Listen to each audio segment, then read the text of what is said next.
안녕하세요. 즐거운 이야기를 통해서 수학의 재미를 찾아보는 수다학입니다. 우리나라는 교육열이 높기로 유명하죠. 그런데 아이들의 금융교육에 있어서만큼은 다소 신경을 덜 쓰는 편인 것으로 나타났는데요.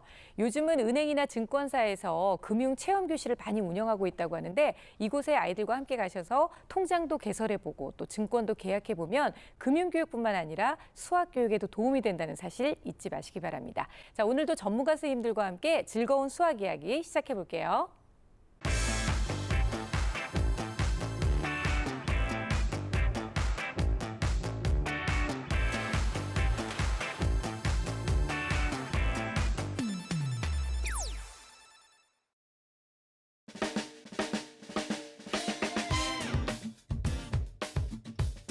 네, 100점. 3년 내내 거의 다 100점. 네. 자기가 알고 있는 것보다는 실수가 많이 나오는 것 같아요.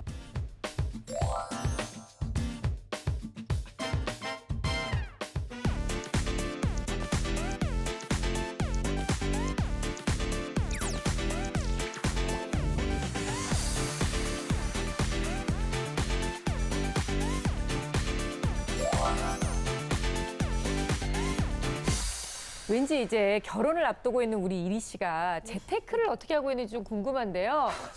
저의 재산에 정말 관심이 많으신데 아니 도대체 얼마나 더 실망하시려고 이럴 걸 자꾸 물어보는지 모르겠습니다. 저도 알게 되면 무서울 것 같아요. 네. 근데 실제로 제가 그 재테크를 위해서 네. 이 주식에 투자를 했다가 그 종목이 이 상장 폐지가 되면서 이 재테크가 아니라 재테클이 됐습니다. 어머, 그래가지고 요즘에는 아예 투자를 안 해요. 진짜 겁나서. 안타깝네요. 저는 이제 경제학과 한 2학년 때부터 주식 투자를 했었는데요. 네. 어떨 때는 이제 비상장주도 투자해서 회사가 처음 생길 때 그런 경우는 그게 상장이 되면은 한 수익률 한 100배 정도 나기도 하거든요. 와.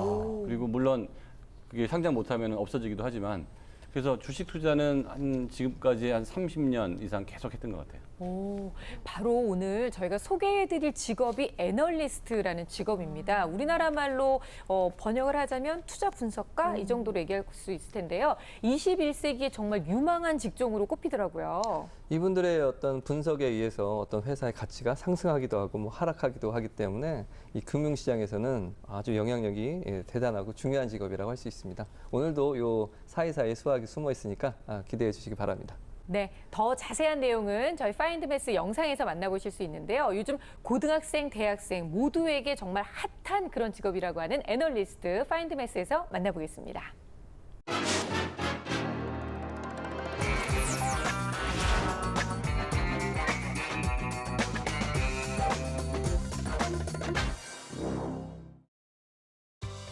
경제의 기본에는 산업이 존재합니다. 금융, 조선, 해양, 철강, 유통, 식품 등 그 종류도 다양한데요. 산업은 정책이나 기후 혹은 자연과 같은 여러 변수에 따라 흥하기도 하고 쇠하기도 합니다. 산업의 변화는 곧 주식의 변화로 나타납니다. 주식이 변화하기 시작하면 원인과 이유를 분석하는 손길들이 바빠지기 시작하죠. 주식을 분석하는 전문가들은 증권사에서 쉽게 찾아볼 수 있는데요. 증권사를 쉽게 풀어 설명하자면 일반 투자자와 기관 투자자의 자금을 주식과 현금으로 교환하는 업무를 하는 곳이라고 할 수 있는데 이런 업무를 위해 다양한 전문가들이 존재하고 있습니다.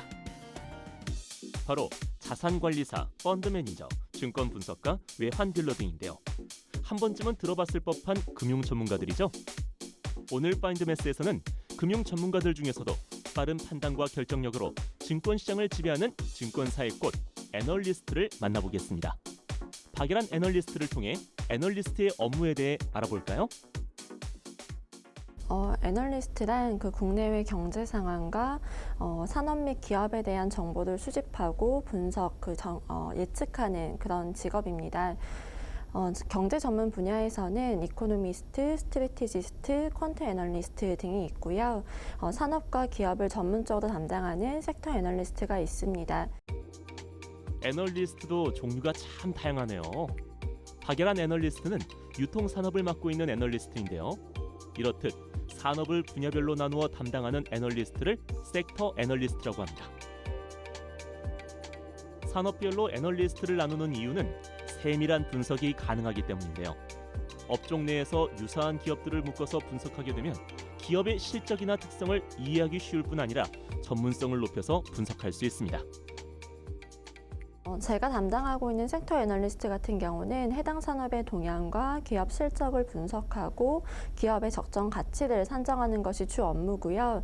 이러한 과정에 있어서 기업 실적뿐만 아니라 재무제표나 리스크 요인 등도 종합적으로 고려하게 됩니다.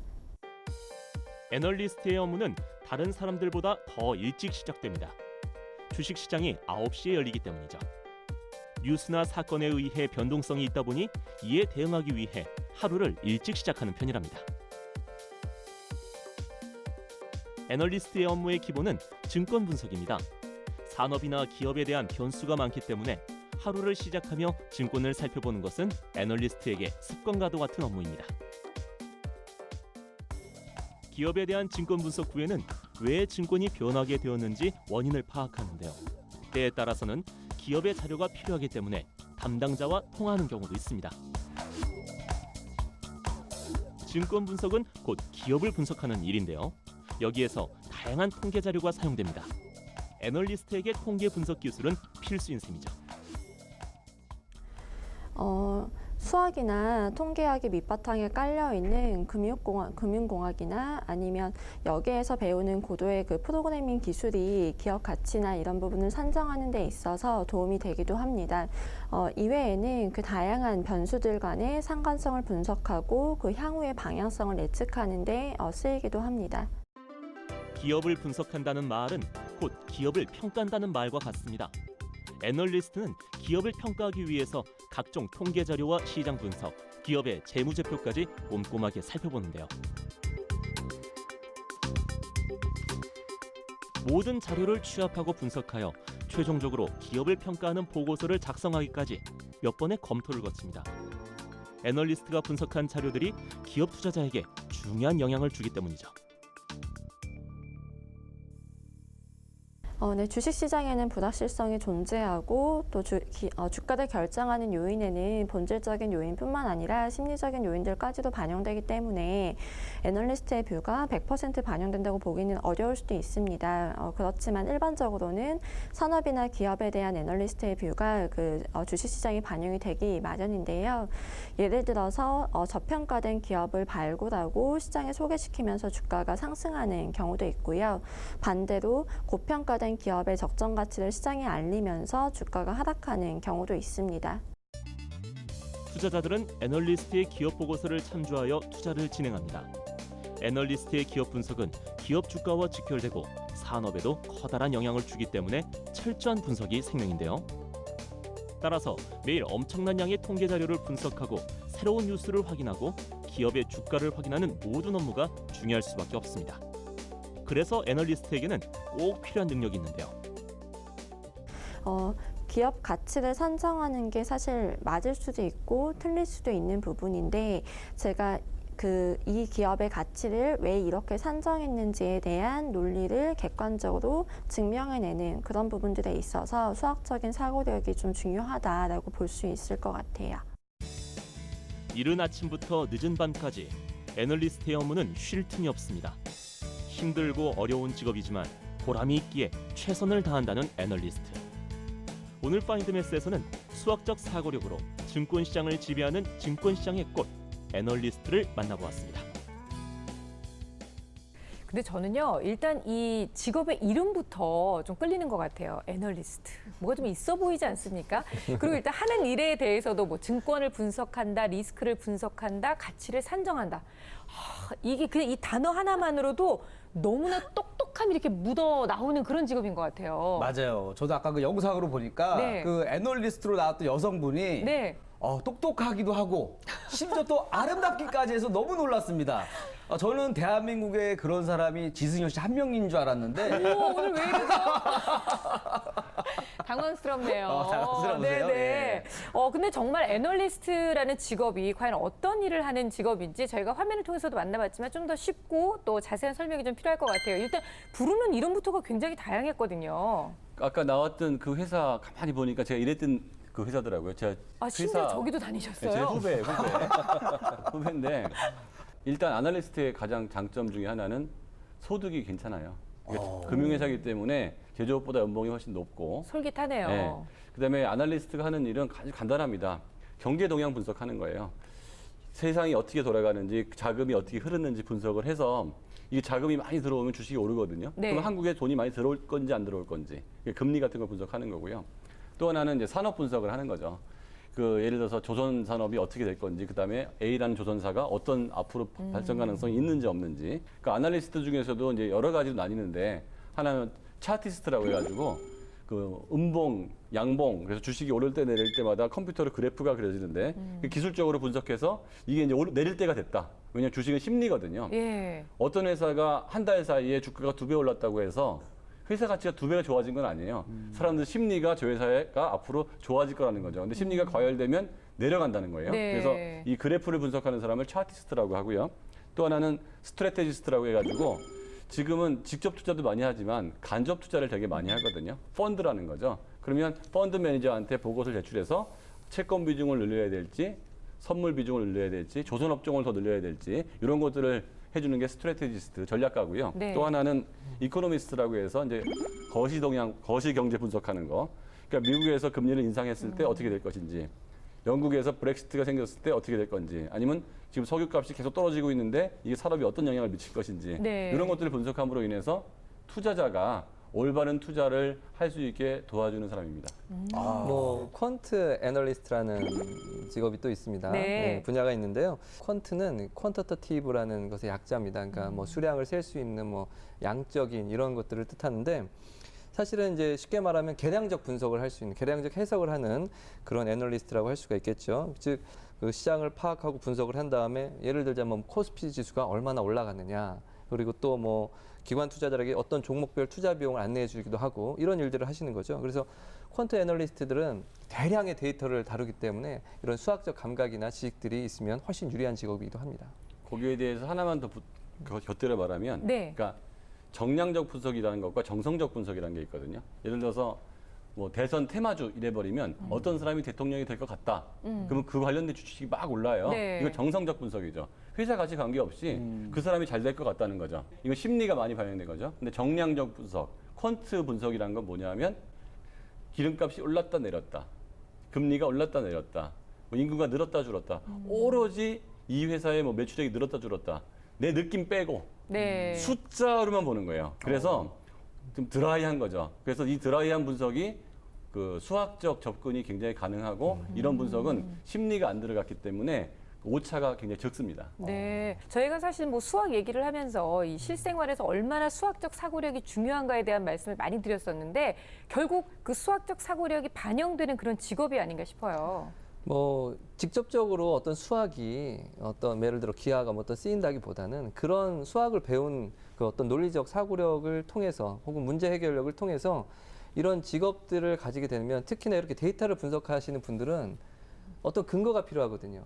다른 사람도 납득할 수 있을 만한 근거를 제시해야 되는데 그것이 어디서 길러지냐면 대부분 수학적 어떤 논리력, 네. 어떤 내용들을 증명하다 보면 생기는 어떤 근거, 제시, 논리력, 우리가 흔히 말하는 논리적 사고력, 뭐 수학적 사고력이 어떤 것을 판단할 때 사용되는 거죠. 그래서 수학이라는 것이 수학 교육의 목적이 사실 어떤 뭐 단순한 계산이라든지 이런 것들에 있는 것이 아니라 사실은 이런 복잡한 사회 현상들에서 어떤 것이 가장 합리적이냐, 문제 해결을 어떻게 할 것이냐, 그런 논리적 사고력을 길러주는데 가장 그 교육의 목적이 있다고 할 수 있습니다. 네. 특히 이제 그 금리나 아니면 원가가 오르는 거에 따라서 이 회사가 잘 될 거냐 안 될 거냐에서는 미분이 굉장히 중요한 개념으로 들어와서 그 아날리스트가 되기 위해서 수학을 못하면 이 직업이 안 맞는 거예요.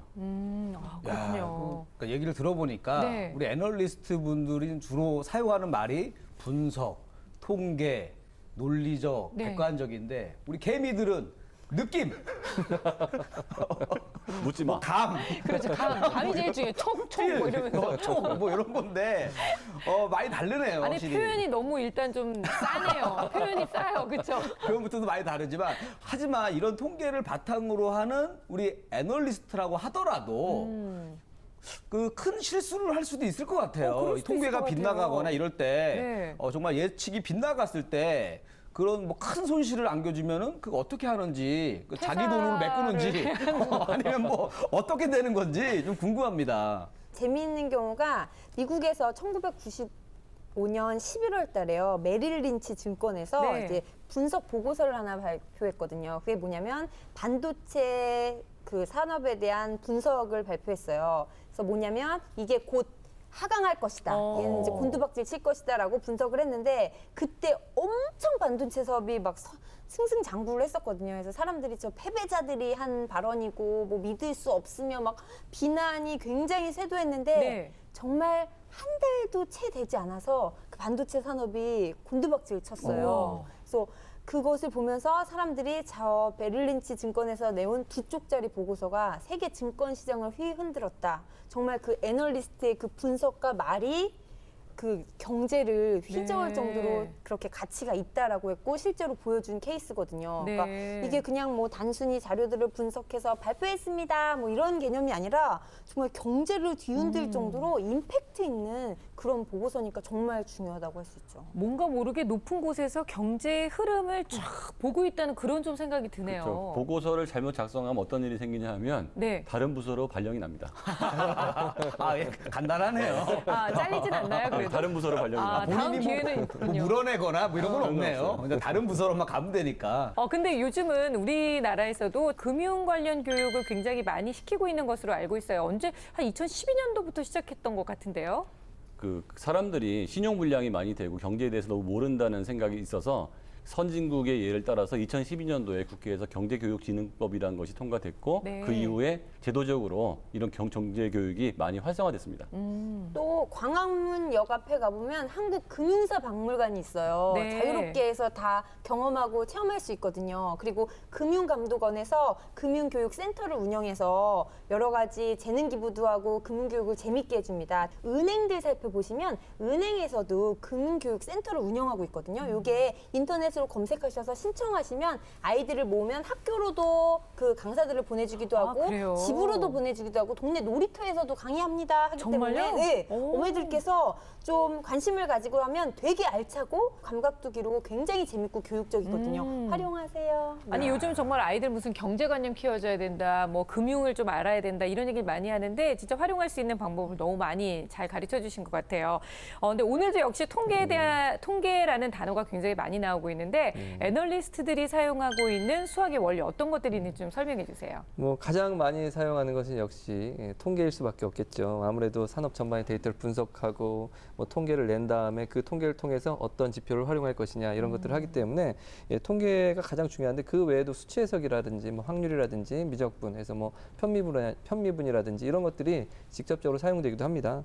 근데 이런 어떤 변수들, 지표들 뭐 예를 들어 뭐 물가지수, 원가 변수, 환율 등을 사실은 뭐 어느 한 시기만 분석하는 것이 아니라 지속적으로 좀 분석을 해야 데이터를 모아서 그 어떤 통계치를 통해서 판단하는 근거로 사용하는 거기 때문에 지속적으로 좀 분석을 해줘야 됩니다. 네. 근데 오늘 주인공께서는 수학과 전공을 하셨다고 그랬거든요. 근데 아무래도 애널리스트라는 직업을 하려면 수학 그리고 경제학 이런 걸 전공하는 게 좀 도움이 될 것 같은 생각이 들어요. 아, 아닙니다. 아니에요? 제가 딱 보니까 네. 그 뭐 미국 증시부터 세계 증시를 다 봐야 되거든요. 네. 그래서 뭐 남들보다 몇 시간씩 일찍 일어나고 또 잠도 늦게 자요. 그러다 보니까 체력이 중요하기 때문에 체대 출신이 유리하다.